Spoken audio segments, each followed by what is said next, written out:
Good morning. My name is Walt Pinsent, and I'm from Eastport.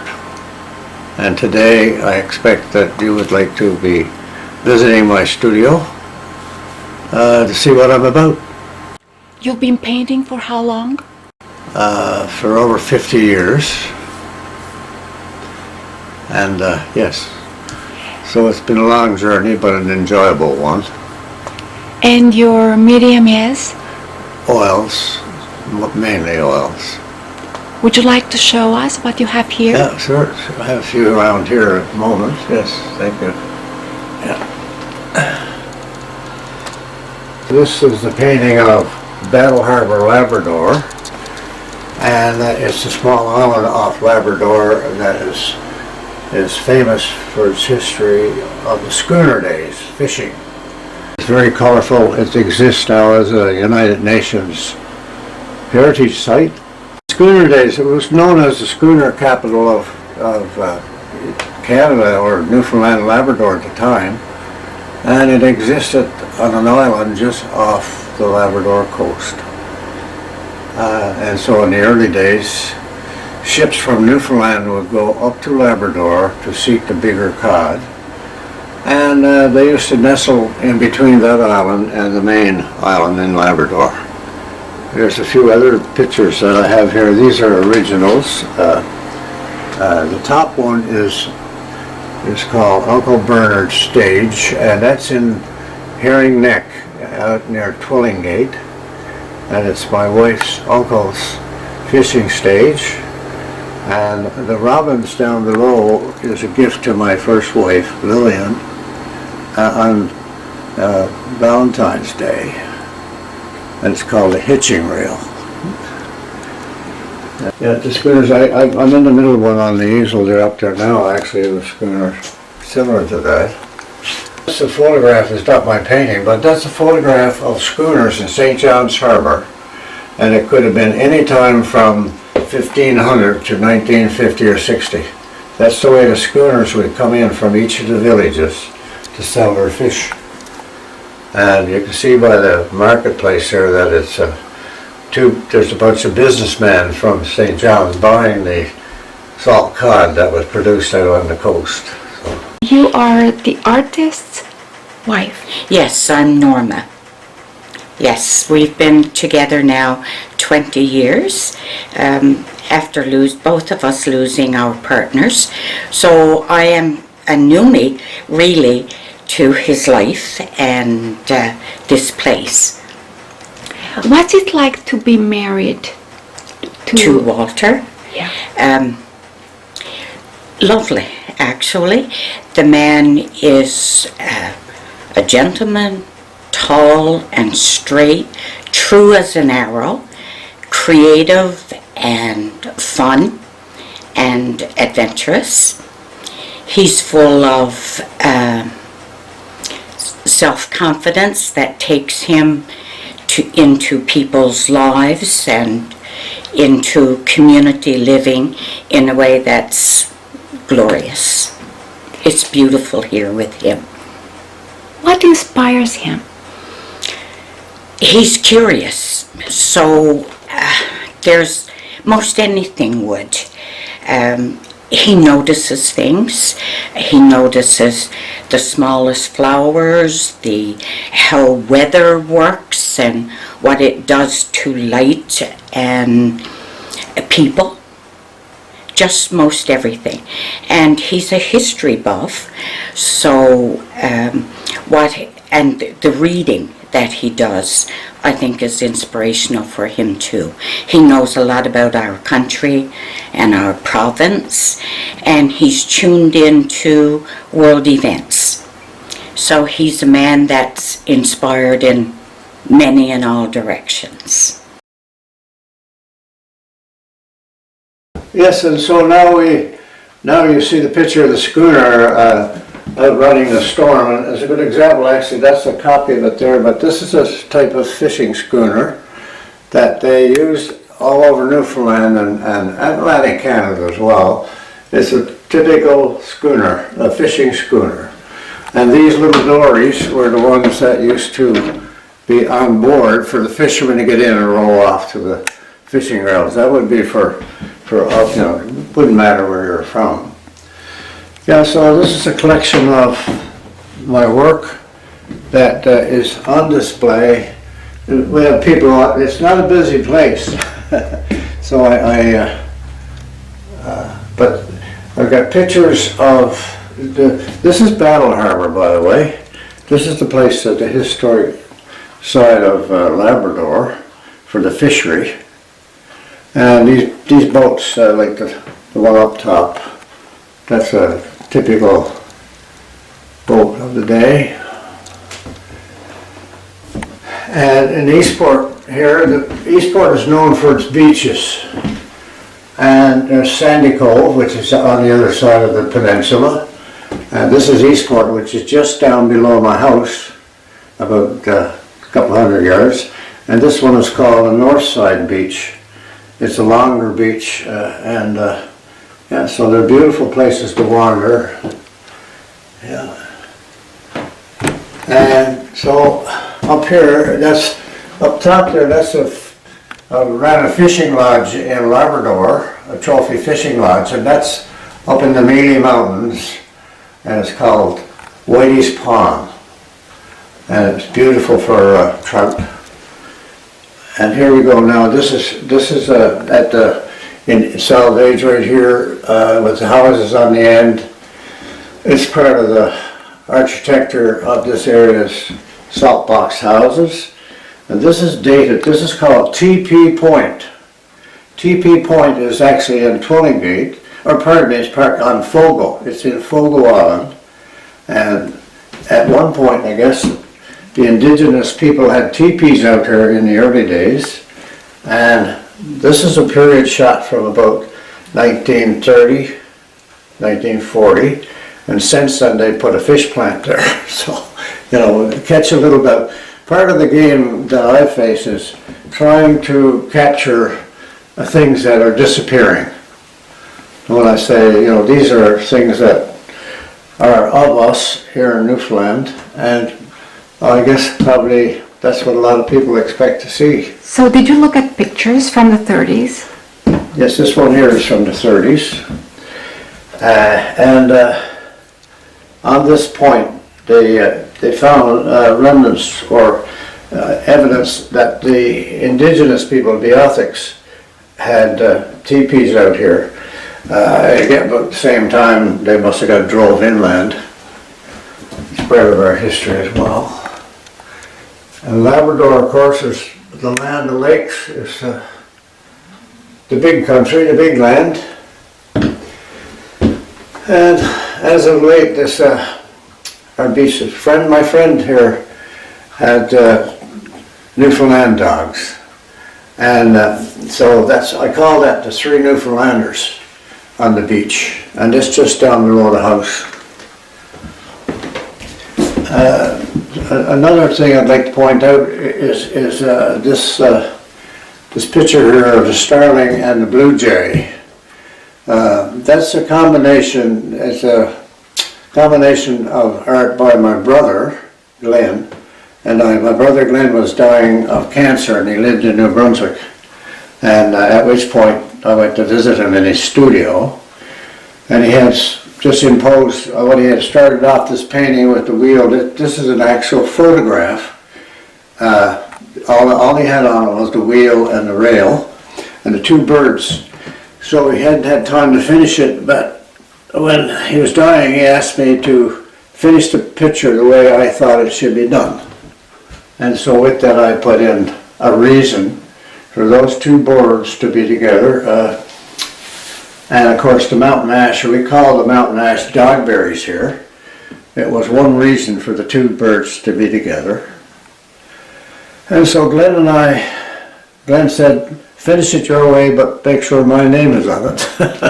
So this particular picture has been donated to the Kellen Hospice, which is a hospital in Grand Falls, Windsor, for people that are in palliative care. And this picture was focused here recently as to be showed in that building. It's beautiful. it's nice to have it there in Glenn's memory. Now this is my daughter-in-law's stuff here. She's a potter, and she's known as Ugly Fish, and she's worked her way up through the system. And yeah, right now she's in every craft shop in Newfoundland with this work. Yeah, it's up to see. She lives in St. John's, has her own kiln, and yeah.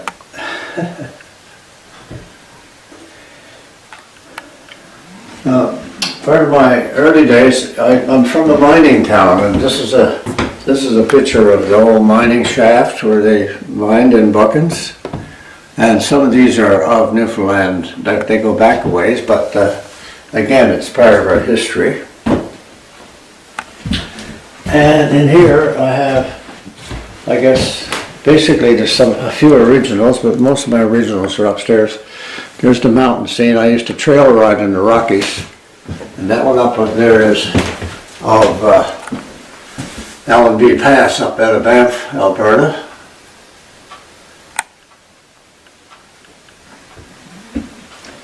And I guess just a little show-off spot here. I got this one here, The Canadians. This is a movie that with Robert Ryan, and when I was in the RCMP, I was invited, we were invited, our troop was to be outriders in this movie.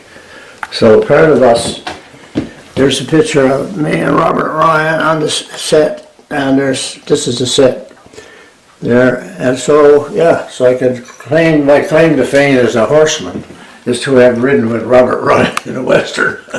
So you've been with the RCMP here in Newfoundland? Yes, I was, yeah. In this area? Yes, in the province I was here. I retired here in 1984. How many years? 24 years in the force, yes. So you're a veteran. Yes, I'm a veteran. And over there? Now these three here, they belong to a friend of mine who is deaf. And she lives in Calgary, Alberta.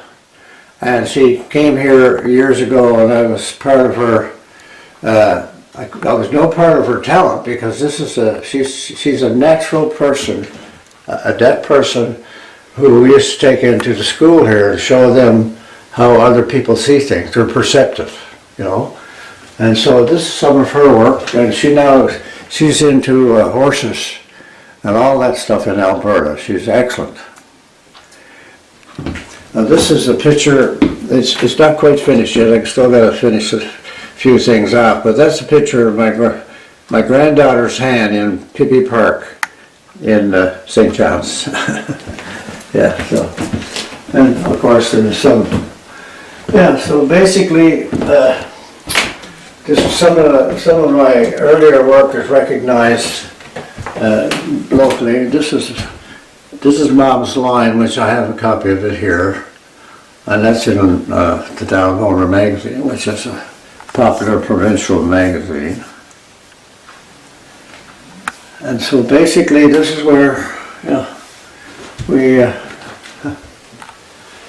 this is my studio for people to come, and it's not a busy time of year. And be fair to you, is that recently, because of different surgeries I've had and my health, I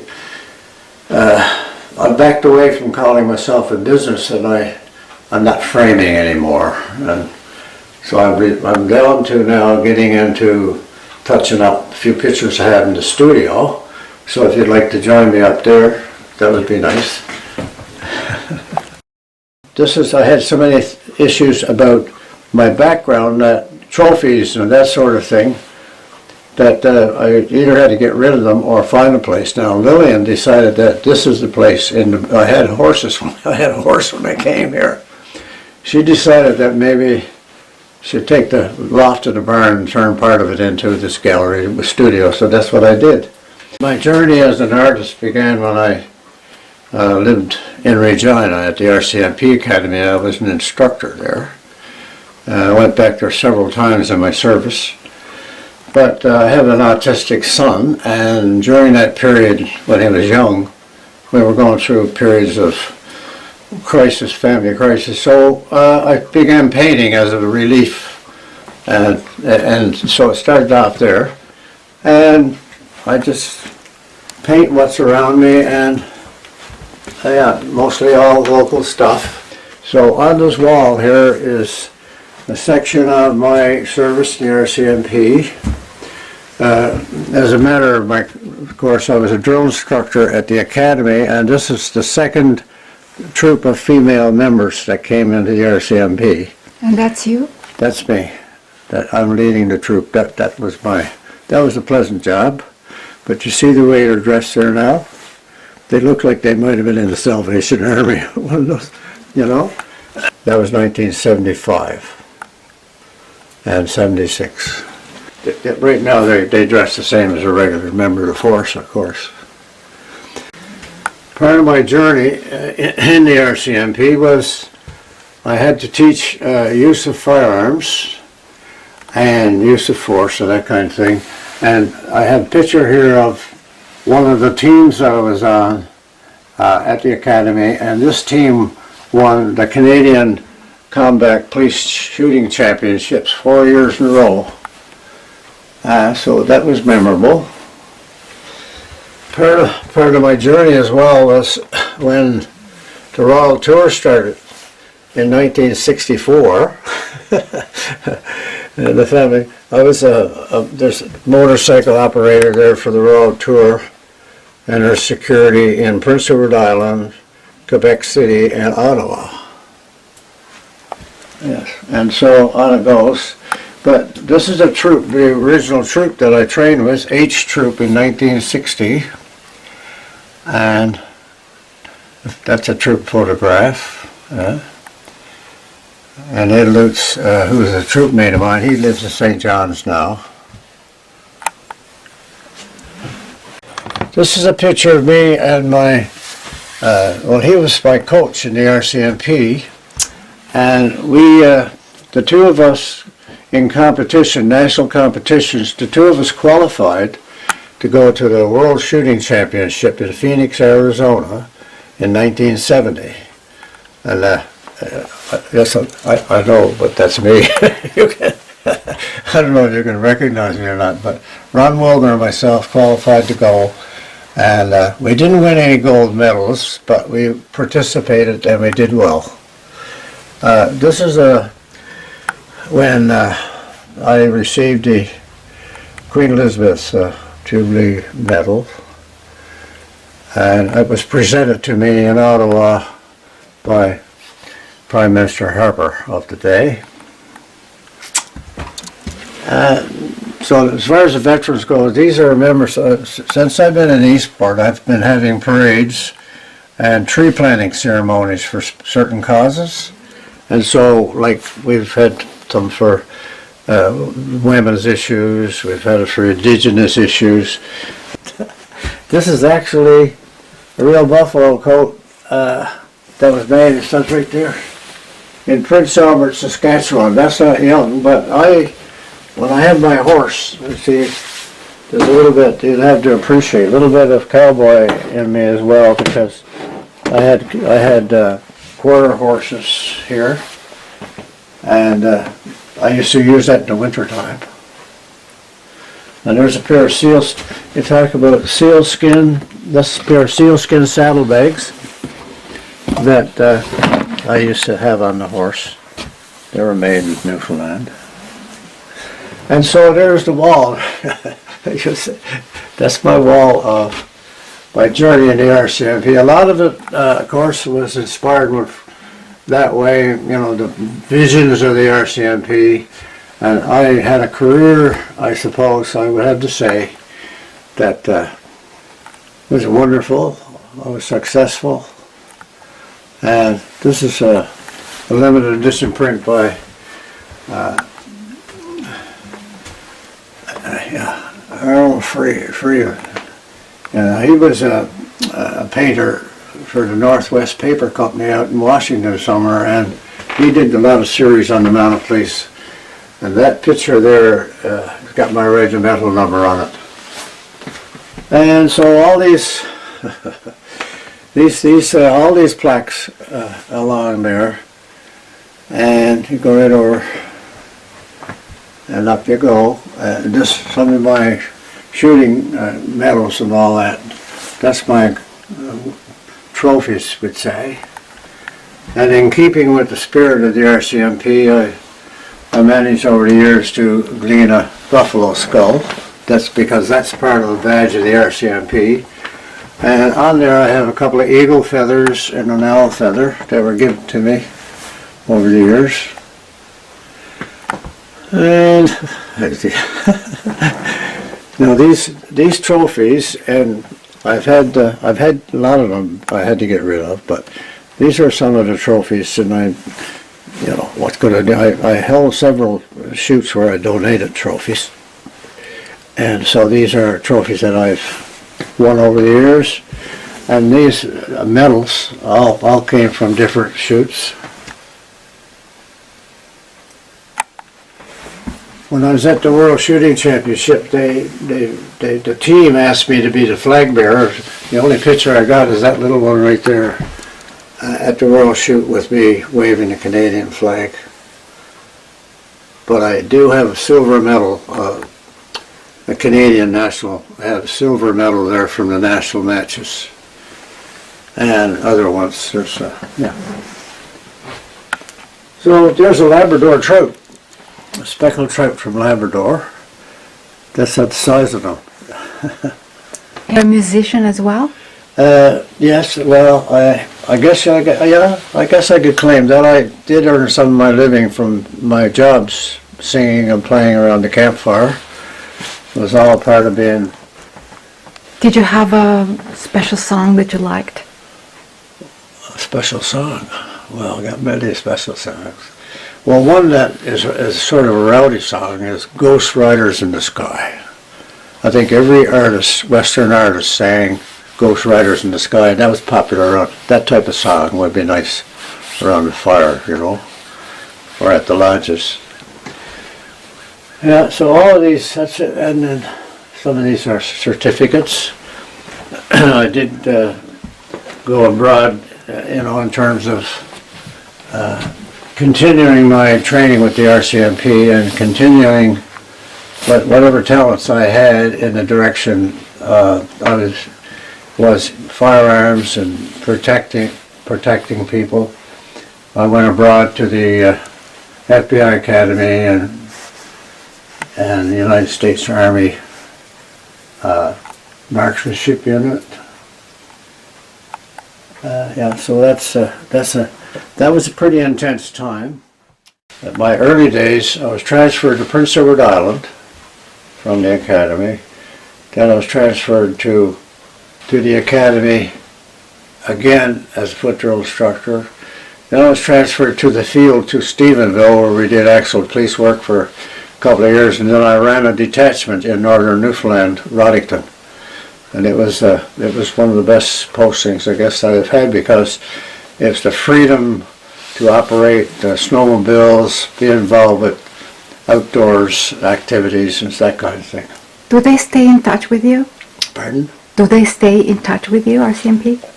Oh yes, no, I'm a member of the RCMP Veterans Association, and yeah, we are always in contact with one another in one way or the other. And I became an advocate for the veterans several years ago,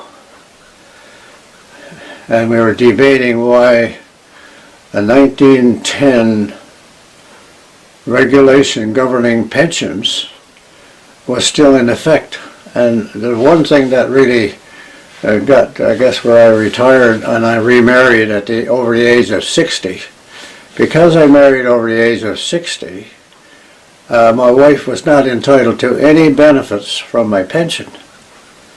So I worked with Sandy Glenn and Blaney. Rachel Blaney is a member out in BC. She's the one who spearheaded this inquiry with the Veterans Affairs of Canada, and it's still, we want to cancel the regulation. They call that the Gold Diggers Clause, where the women were marrying members of the force for their money. So we have to we had to, it's still on the go, but I think it's going to be passed pretty soon. We were on an actual committee, virtual committee with Veterans Affairs Canada. That was a virtual inquiry by the House. So that's one of the things that, yeah, I got involved with that.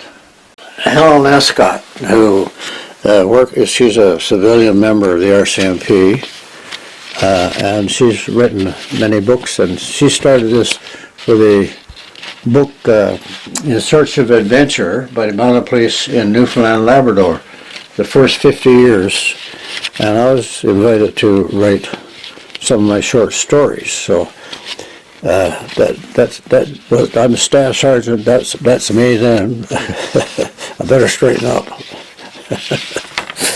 But anyway, this tells where I was posted. In Prince Edward Island, it takes you to depot, it takes you to the marksmanship. Everything I got in here is pretty well listed. And it's, so this was published. And then it goes into the little stories, a couple of little stories, just nothing serious, about some of the people that I've had conversation with. Some that, it's like one was catching a couple of young fellows that did a robbery in Stephenville, and I spotted them when I was in Corner Brook on a course, and they looked like they were in a place.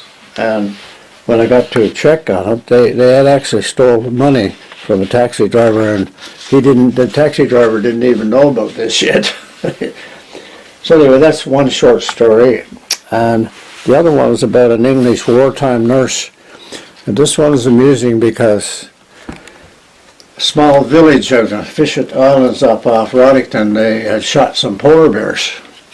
And the residents of these villages, well, what are you going to do? Because it's illegal to shoot polar bears. So the nurse called me up and asked, one evening said if I knew where there was a taxidermist.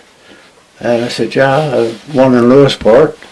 And I asked her why, and she said, well, the villagers out there are going to give me a polar bear in recognition of my service on the community. So I said, well, you can't do that because, that's... So anyway, I had to go down. I hired the guy. We had to go over. It was in the winter, and we had to go down through there. And we see some of the polar bear pelts that were still visible. And on our way back, we stopped and had a little lunch on the river. I could hear this snowmobiles coming down through the woods. And there was a priest.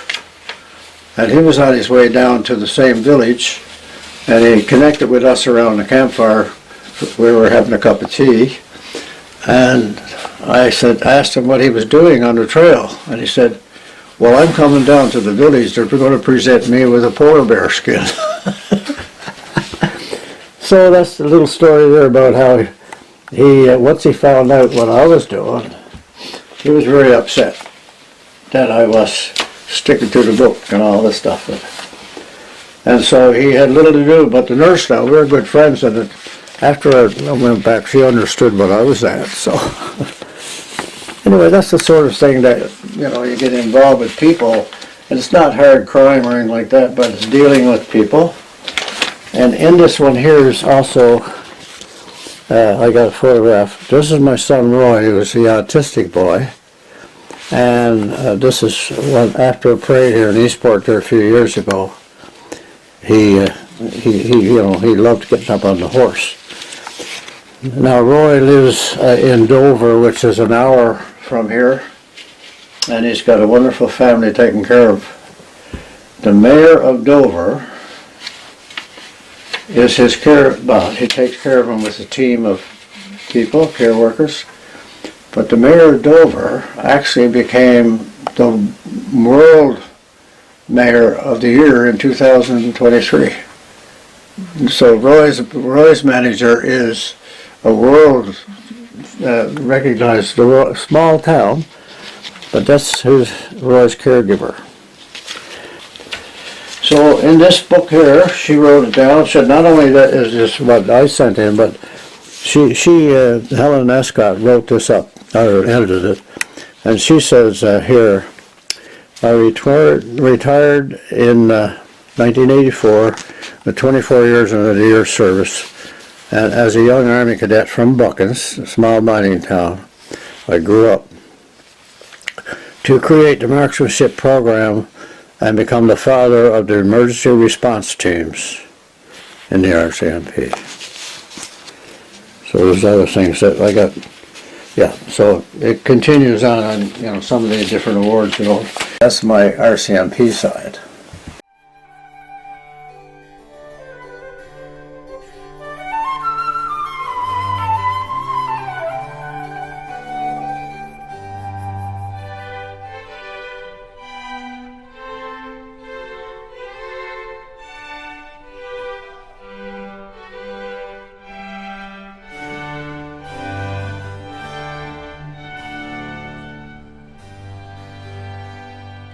My artwork developed because I was on the prairies. I had more time as an instructor to do these things. So there's, not only was I an instructor, but I was, I took up art there. Where I got some music background. I was in charge of the choir for the church up there for singing on the bass. And that kind of thing. So, from the prairies, I went to Ottawa, another good place. Ontario is a good place for color, with all of the changing leaves and the mills, power mills, and farming and that kind of thing. That was a change from the prairies. And of course, where I'm from Newfoundland, well, of course, I'm working on one there now. I think I'll turn some lights on here for you. These pictures are still popular.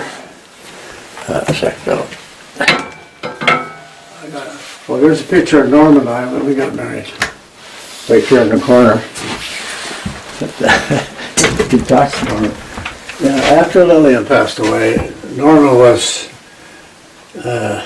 from Buckens. They had family connections, and it wasn't hard for me anyway, to approach her because she's so artistic herself. She's very creative. Yeah. So you're working on this right now? That's a banking schooner, and I know it follows. It could have been in the Maritimes or anywhere on the east coast of North America at the time, but that's what the people fished in, and people still like to have the touch of the sea and the wind and the sails, and so I'm still picking at that one. And these are your paints? Well, this is my mess this morning, yeah, but you can't have a clean. Where did I put that? I'll put this aside. I was putting this aside. This is your favorite chair? Yeah. So I got this is a hobby that when I left the RCMP, I opened up a small art gallery in St. John's, and I represented 40 artists. Some of them were really popular today, and that lasted for about 4 years, and it didn't work out for me. It got to the heating, the overhead expenses, so I moved out of that, but I took all my stuff with me, of course.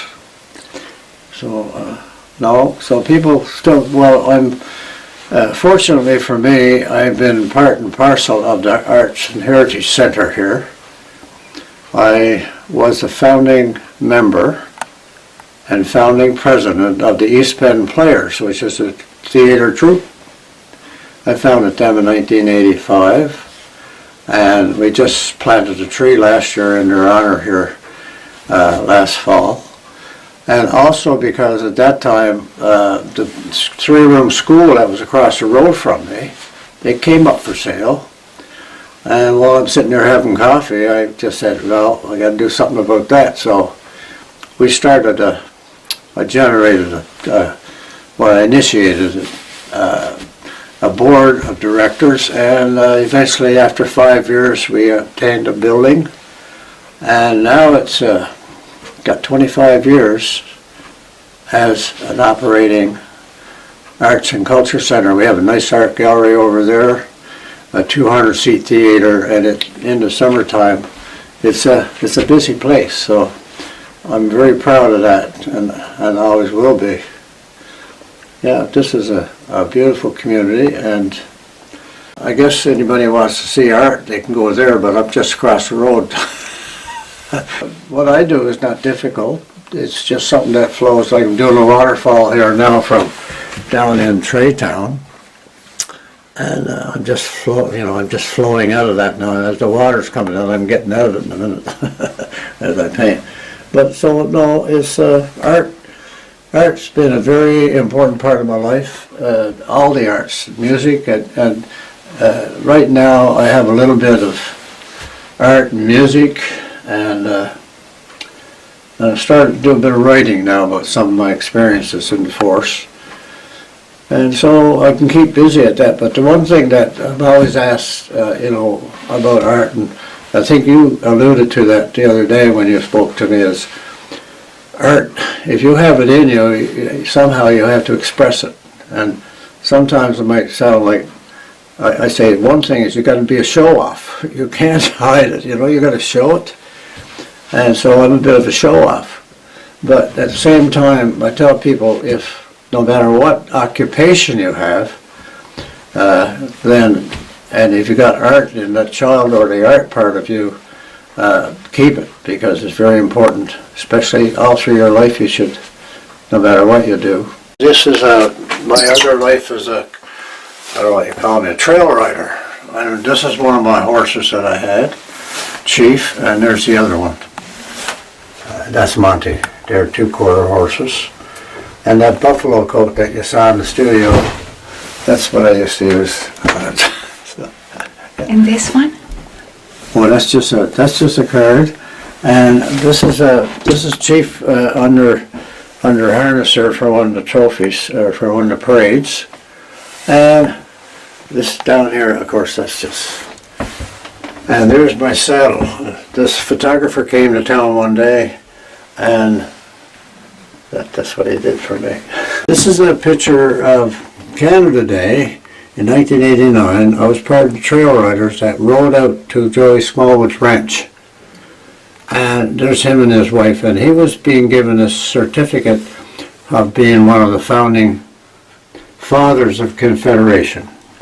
So that was a proud day for us. He was ill at that time. He couldn't speak. He had a stroke. And so that was Canada Day. And you are? That's me hidden away in the back. But no, that's a special day. So this is a sign I had in the gallery out in Gould's.